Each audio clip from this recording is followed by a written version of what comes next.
And we're live from the Res, Two Dark Natives. Raul J. Chrisman here, and your boy Andre J. Dominguez over there. How you doing, sir? Doing good in the house. I like your shirt, man. Nice and bright yellow. Actually, this is probably the first yellow shirt that I ever bought in my life. What I like about your shirt, if people can't read it out there and wherever you're watching or listening to this, he's wearing a very bright yellow Supai shirt that he purchased down in the beautiful valley of the Grand Canyon on the very bottom down there. The Havasupai live down there, and the village of the Supai.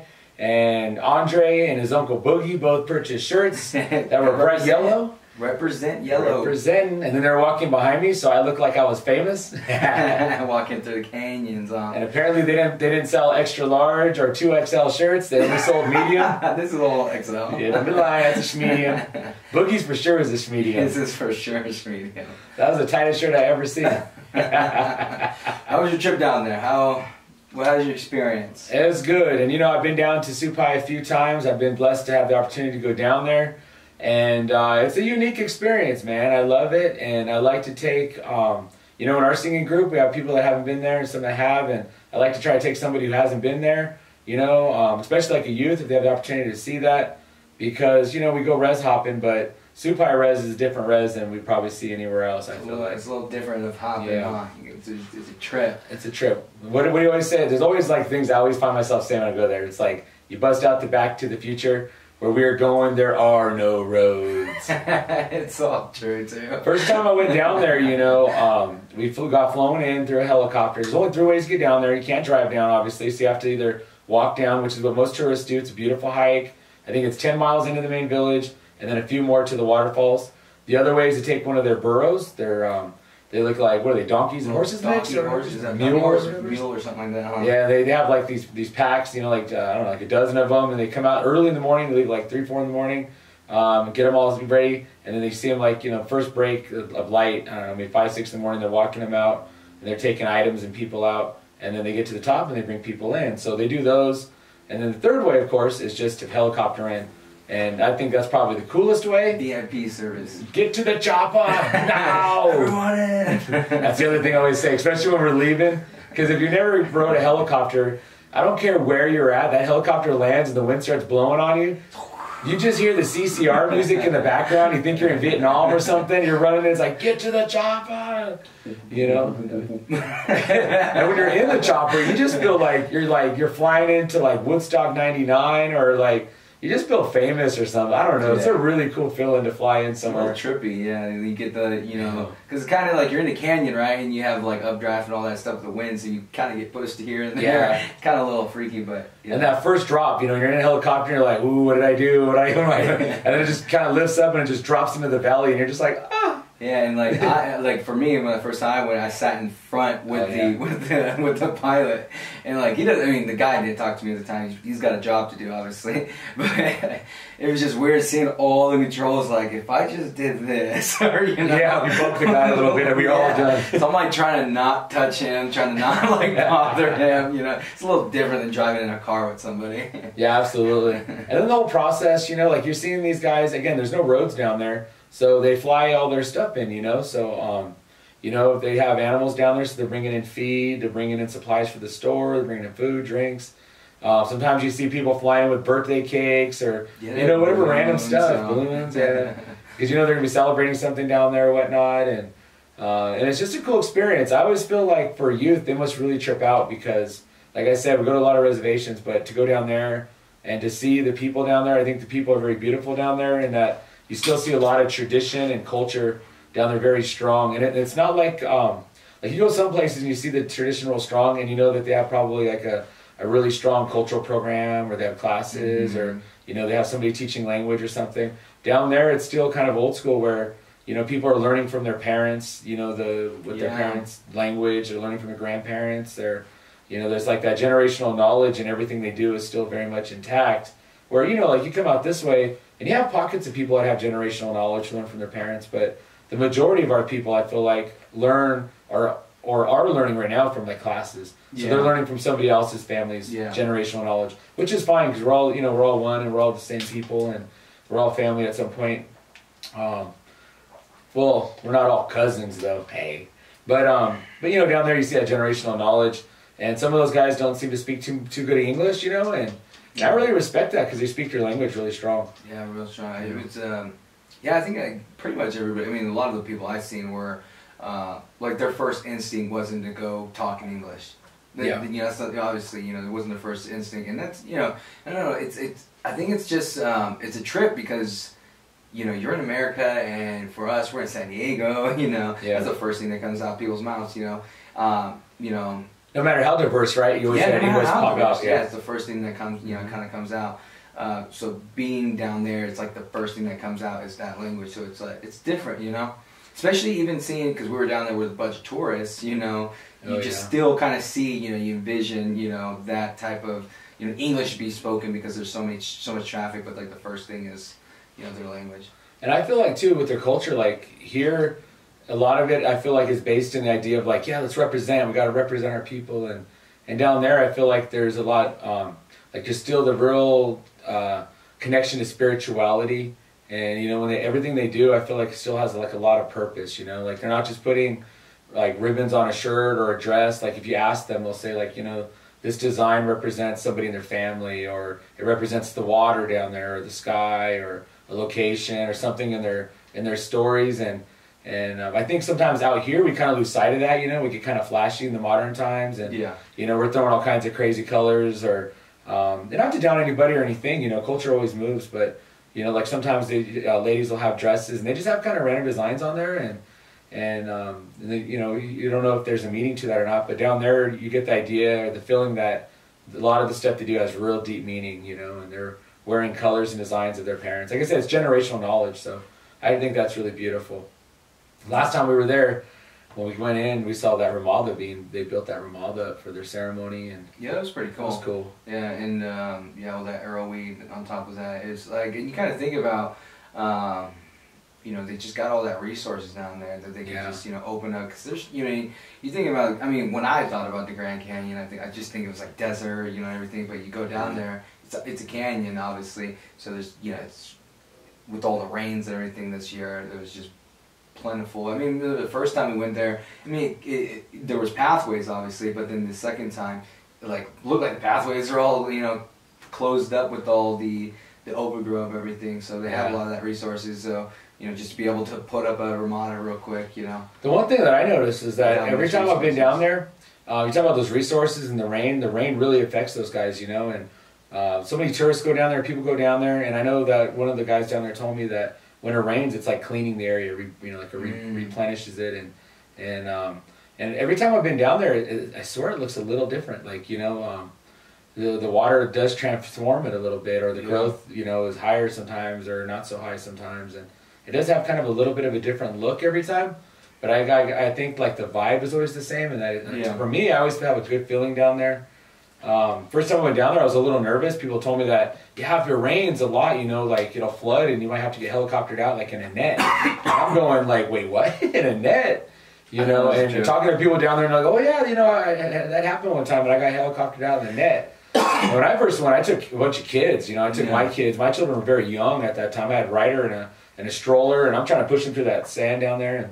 And they didn't have, they had just wheelbarrows to carry your luggage and things like that. And that's if you could get a wheelbarrow. So me, I was actually carrying like a kid and a baggage and all this stuff. And it was really kind of a hard trip and kind of scary because, you know, I'm like, man, I'm really detached. If something happens to one of the kids, you know, is there medicine down here? Is there, you know, and everything went good. And you kind of, because, you know, you're going to somewhere you've never been before. And it seems kind of scary down there. You really are detached. Yeah, because like, you know, from the top of where they drop you down, what's the nearest town? Kingman or Kingman, really? Right? You have Peach Springs, which is like 65, 70 miles. Yeah. And then you have Kingman. Yeah, that's another hour, right? Yeah. So you know, being down there, you got to be a little more rugged, and you know, like you said, you know, you bring out kids. You know, you got to really figure your plan out and really, you know, make sure you have things in place. Plan ahead. Plan ahead, man. But I tell you, you know, like I haven't had any situations like that, you know, where and going down there more, you do realize like, yeah, they do have their own. They have law enforcement down there. They have medical. They have, you know, and then also they themselves, the people down there, you know, they've had so many tourists go through there and so many people that, you know, they know how to handle themselves. Yeah, they really got to be resourceful. And what I think is really empowering going down there too is like, those guys are the only people that live on the bottom of the Grand Canyon, right? And they've had to probably fight really hard. And I know that they've actually had some cases go high up in the courts to preserve their way and to keep their land. And it's really empowering to think that, man, this small tribe, like I didn't see a bunch of lawyers walking around. Right. I see a lot of traditional people walking around speaking a language, that they were able to hold on to all of that. And it just speaks to how tough they probably are as a people and all of that, you know, and that they were able to hold on to their culture to this point, you know. And I know that some of the elders are worried about language going away and things like that, like everywhere you go. Exactly. But they've held on to it this far, you know, and they've held on to the land and to the water. And in America, those things get ripped from you really quick. And by native peoples, we've all seen that, where our lands and waters are ripped from us, you know, no matter where you're at. It's been a battle. So to see this small group of people, very isolated, be able to be, you know, have success in that, I think it's pretty empowering. You talk about toughness, man. We were out there this last time, and you know, they're building up that Ramada, and we were trying to tear it down, you know, get it, you know, burnt up.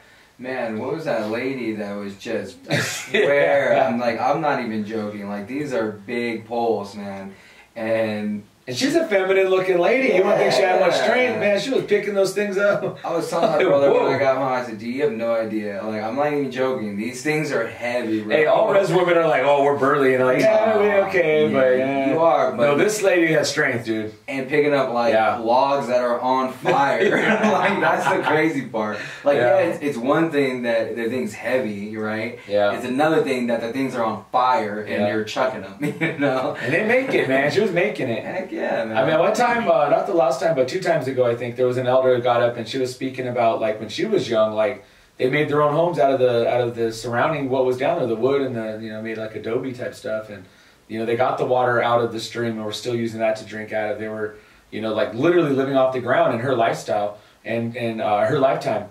So she was talking about how now, like, how easy everything is. And I'm sitting there listening going like, man, these guys are, like, to our standards, they're still kind of roughing it, man. Roughing it, man. Yeah, I mean, you know, they have TVs down there and things like that and everything. But I was just thinking, like, man, we're you know, we really have it real dainty up here, you know? Yeah, we do. Some of these communities especially, like, you take people, like, even to wilderness a little bit and they start freaking out and stuff, you know? And it's like, that's not our traditional way, you know?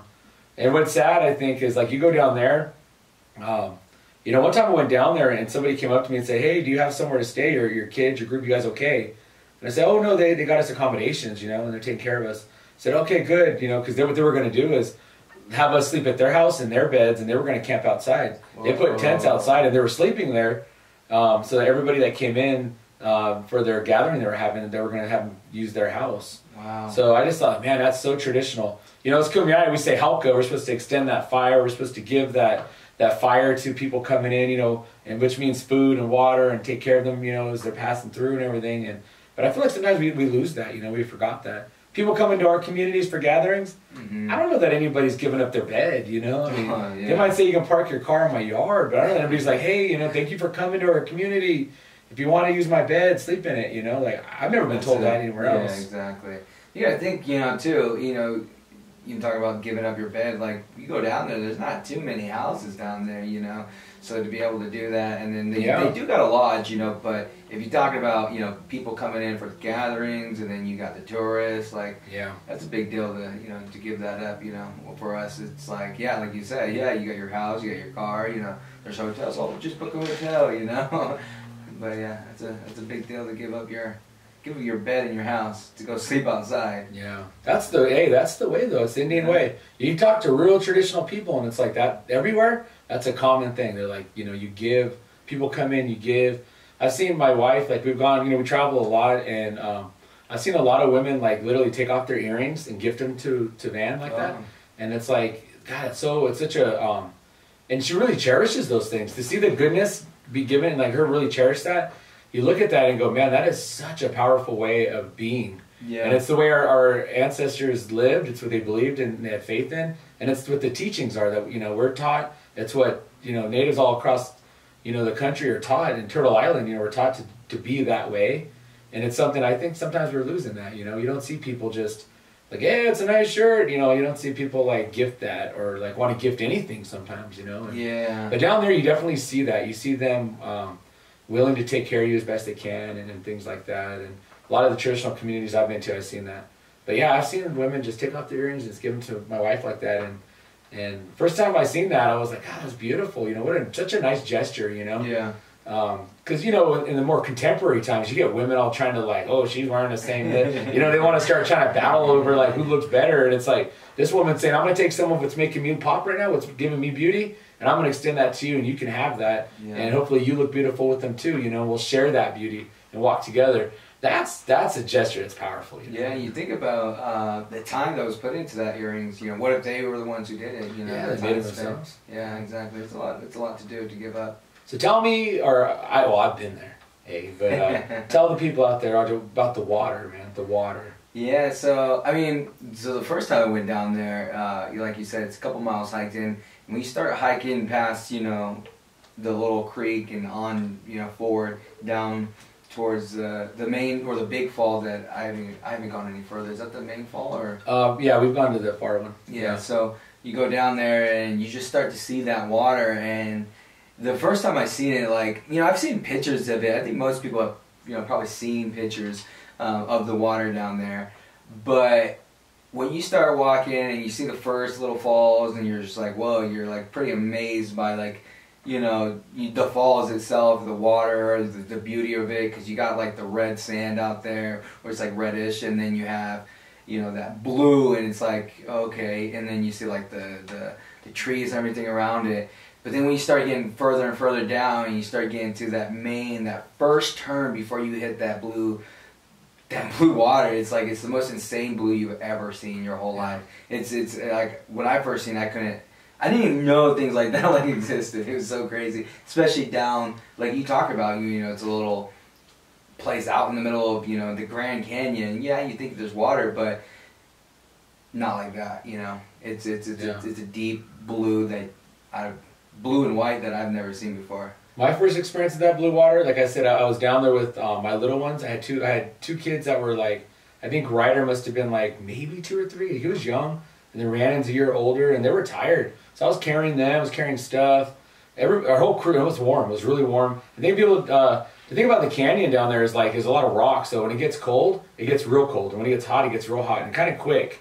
The sun takes forever to rise. And then it goes down real quick, right? Because you're in the canyon, so the sun has like a limited time. It seems like it can be blue skies, and then it'll rain, and you're like, "Well, where did this weather come out of nowhere?" Because you're only seeing a sliver of the sky. Yeah, that's true. Down there, but it was so warm, you know. We were walking, and we went to the bottom, and I remember getting down there and going like, I wanted to see those, and I wanted my kids to see them. I didn't know if I'd ever be back that first time, but I wanted them to experience that. I thought it was so rare, and my brother had gone down there, and my sister, they had actually gone. There was a run back in like the early 80s. They took some teenagers down there. They had a run, and my sister ran all the way down into the village and all the way back out. I think Indian Health put on a run or something, and my brother was supposed to go and run, but he got sick because he was the runner. But my sister, my second oldest sister, she ran in his place, and she ended up winning it. My brother and sisters are good runners when they were young, but so I'd always heard about this place. Our Reserva Viejas, we had sent a group of teenagers, like the mid 80s, somewhere in there too, and they had stayed a few days. I'd heard of the place, but when we first went down there, like, and I started Googling it, I was like, wow, this place is marvelous, you know, and so I had to see those waterfalls. By the time I got down there though, man, I was so depleted. I didn't take enough water, it was hot, and I was carrying these kids, I was worried about them. My wife's like, you know, worried about the kids, like, you know, you're pushing too far, and I'm like, oh man. So when I saw that water you're talking about, I was like, let's go in there, let's just cool ourselves down, and hopefully we'll be okay to get out.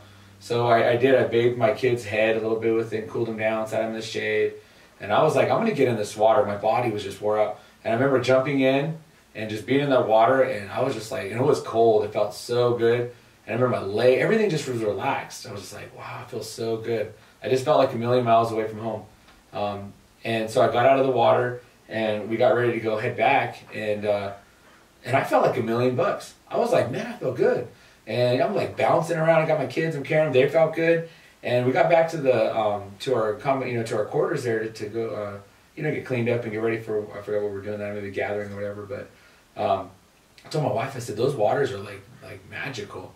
Like it's healing. Like I feel good right now. Like I felt so depleted walking down there, which is downhill. You would think coming back would be more depleted because we're walking out. But no, that water just had us feeling so good.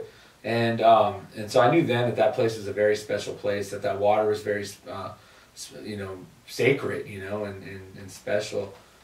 So last year when I went down there, I was kind of going through some personal stuff and had a lot on my plate and everything. And, you know, went down there and I went to the water, you know, not thinking much. I just wanted to see it. You know, we had a group there, wanted them to see it. And I love seeing the water, you know. But when I got in the water, I just kind of was meditating and thinking about everything. And I just felt like I washed all that stress away. It was really a weird feeling. Felt really good. And I felt my humor come back because I was really kind of cranky, you know. But I felt good. I wanted to crack jokes. I just felt like I was myself again. And so I was so thankful for that because I felt like it gave me another shot, you know what I mean? Like another chance to just keep moving forward. And you know, sometimes in life we get caught up, you know, and you just kind of, I guess you could get real cranky, you know, or something. Yeah. But I wanted to still feel good. And I felt like that when I left. When I got back from my trip, I felt very cleansed and purified. And so when we went this last time, it was like almost a full year to date. And I went down there and got in the water again. I didn't even think about this until I was in the water. And I thought, man, it was like a year ago. And I made it a year. And I felt really good. And I cleansed myself again in that water. And I felt really good. And I felt really positive right now. You know, it's a good feeling. And we had the honor to sing for those people down there. Yeah. And you know, I got up and I spoke, as you know, you heard, and I was saying like how, you know, we're thankful to be down there.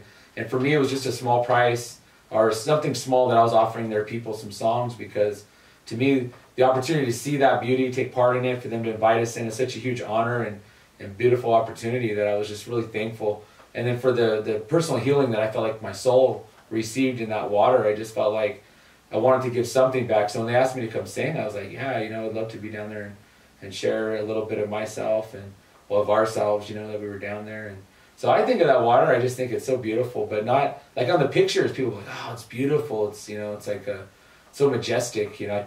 I'll take the picture with my hair just like the majestic man at the beach, but it really is. It's beyond that. I think it's beyond pictures, you know. But yeah, I enjoy it. Yeah, it's a nice spot, man. You know, like you said, that hike, you know, it can get pretty warm.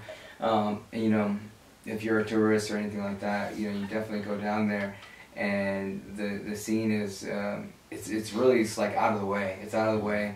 The first time we went, there was no one there. It was just us.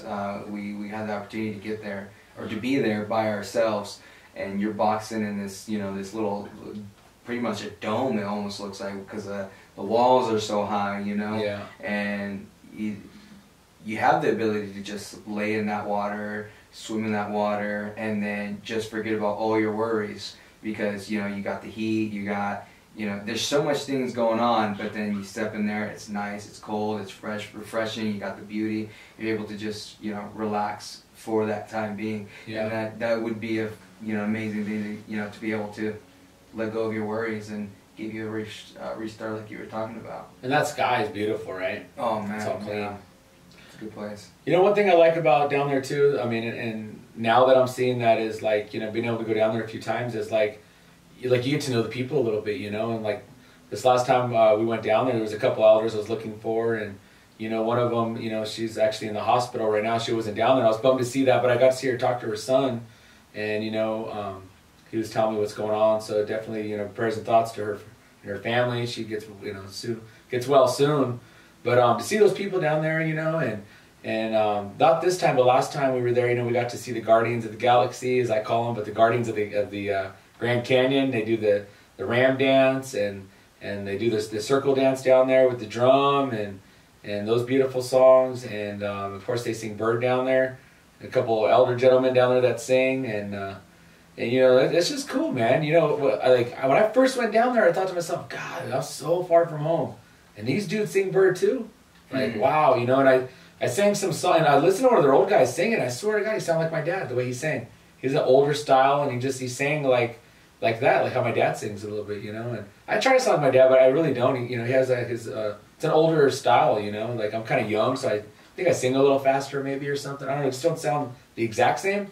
But that gentleman down there, he had the same sound. And I was like, wow, man, this far away, they're singing like pretty much the same songs. Obviously, their language a little different, so they're singing them a little different. I don't know their teachings of the song. The meanings might be a little separate from ours or whatnot, but I'm sure it's pretty similar because their language is similar. But to see the bird world, you know, as I always call it, it's like it starts here in San Diego, going south in Ensenada, you know, the Bufadora. and it stretches all the way to the Grand Canyon, bottom of Grand Canyon. That's like the borderlines. Yeah. And that's like a 6-7 hour drive, yeah, man. From us, it's what, 6, 7, yeah, you said. I mean, really go down to Mexico, it's like a 10-hour drive, I guess, right? Exactly. I mean, you could drive for 10 hours and still be where people know country, bird. Right? Yeah. Bird country. Well, the biggest thing that I got from both trips that I've been there, because I've been there twice, is just how, for us, we go down there, like you said, and both times they've asked us to sing. And we give what we can, and that's us singing, but the biggest thing I got from both of those trips is just how welcoming those people are, and how, like you said earlier, how much they, like they would give up their own house for that. I remember the first trip. We had this woman, I forget her name, but she was like feeding us, and I know we had got there, I think, late. And shout out to Bernita Paya. Hey. Yeah, our store, I think the store closed or something like that, and we weren't thinking, or I wasn't thinking, because we just got back from the hike and the store was closed, and we're like, oh man, we're not gonna have any food, because we didn't plan. We had to just go, in and out quick, and then we got there. She ended up feeding us, so that was amazing. I think she fed us breakfast as well, and right before we left, and then this last trip. On the top, she's like, another woman was up on top, and she's like, hey, you guys coming down to sing? We're like, oh yeah, and she's like, well, are you gonna try to go to the falls?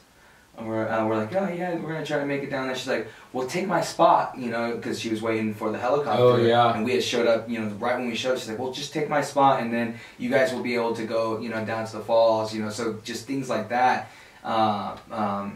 So, even when we got down there, same thing, when we're singing, we were about to sing all night, and they had cooked a meal for, the community, and, they were making sure that we were eating. I know one of the bird singers that was sitting next to me, and we were singing, he was, like, making sure we had coffee, he was asking us. Yeah, you don't see that up here, right? Yeah, you don't see your the guy singing right next to you. Get you a coffee. Let me get you a coffee, so, just how amazing they were, welcoming, and, just like we were at home, these people would try to treat us very well, and I was very, very thankful of that. My experience there was a great experience. Yeah, you can tell they very genuine, Like when I first went there, like an old guy came and found me at the lodge, and he goes, hey, I should say older man, but he comes and goes, hey, you're from down there, Kumeyaay? I said, yeah. He goes, oh, you might know my brother. And he starts talking about Delmaru Kuala, who's married to Anita here in Viejas. And I was like, oh yeah, talking to him. He's doing good down there, letting him about the family a little bit.